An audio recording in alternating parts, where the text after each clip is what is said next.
Call girls call boys అంటూ కూడా కొత్త దందాకు తెరలేపారు.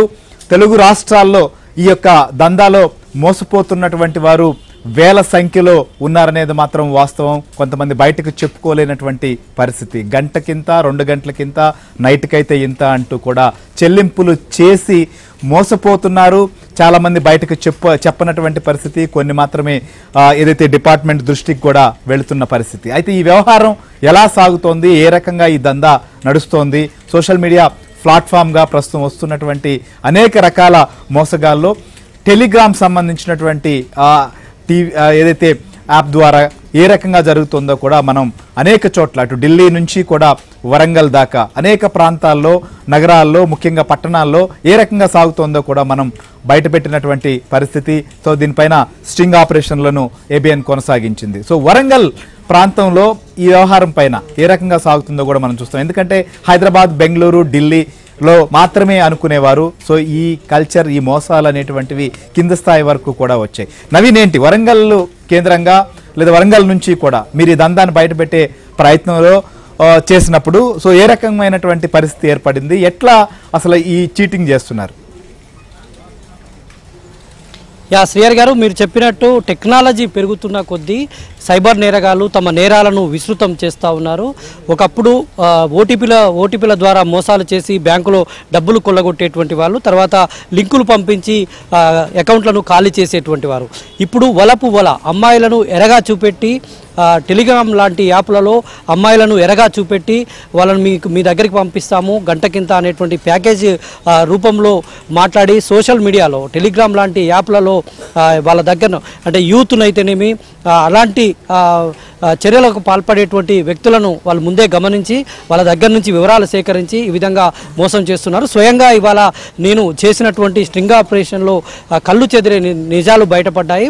మొదటగా టెలిగ్రామ్ యాప్లు అంటే మెట్రో నగరాలకే పరిమితమైనటువంటి ఇట్లాంటి కల్చర్ ఇప్పుడు వరంగల్ లాంటి నగరాలు అయితేనేమి, మహబూబాబాద్ లాంటి పట్టణాలు, ఇట్లా చిన్న చిన్న పట్టణాలలో కూడా అంటే ఎక్కడైతే హోటల్స్ ఉంటాయో ఆ హోటల్స్ ఉంటే చాలు నేరాలను వాళ్ళు అక్కడికి విస్తృతం చేసేటువంటి పరిస్థితి ఉంది. మొదటగా ఈ కాల్ గర్ల్స్ వరంగల్ అనేటువంటిది టెలిగ్రామ్లో కొడితే చాలు ఇక్కడ వాళ్ళు లైన్లోకి వస్తారు. లైన్లోకి వచ్చి మీకు ఎలాంటి అమ్మాయి కావాలి ఏంటి అనేటువంటి వివరాలు కావాలంటే మొదటగా 399 రూపాయలు తాము ఏదైతే స్కానర్ ఇస్తారో ఆ స్కానర్కు మనం చెల్లించాల్సి ఉంటుందని వాళ్ళు చెప్తూ ఉంటారు. అయితే వాళ్ళు మా దగ్గర క్యాషే ఉన్నాయని మనం మొరపెట్టుకుంటే క్యాష్ ఏమాత్రం యాక్సెప్ట్ చేయము, కేవలము ఆన్లైన్ ద్వారానే డిజిటల్ మనీ మాత్రమే తీసుకుంటామని స్కానర్ పంపిస్తారు. సరేపోనీ ఆ స్కానర్కు 399 రూపాయలు పే చేసిన తర్వాత వాళ్ళు అమ్మాయిలకు సంబంధించినటువంటి ఫోటోలు పంపిస్తారు. మొత్తం కూడా అవి ఎవరెవో తెలియదు, ఒక 40-50 ఫోటోలు పంపిస్తారు. అలా కావాల్సినటువంటి అమ్మాయిని సెలెక్ట్ చేసుకోవాలి. తర్వాత ఎంత టైము మీతో స్పెండ్ చేయాలనేటువంటిది కూడా అలా సెలెక్ట్ చేసుకోవాలని ఒక ప్యాకేజ్ రూపంలో ఒక చార్ట్ను పంపిస్తారు.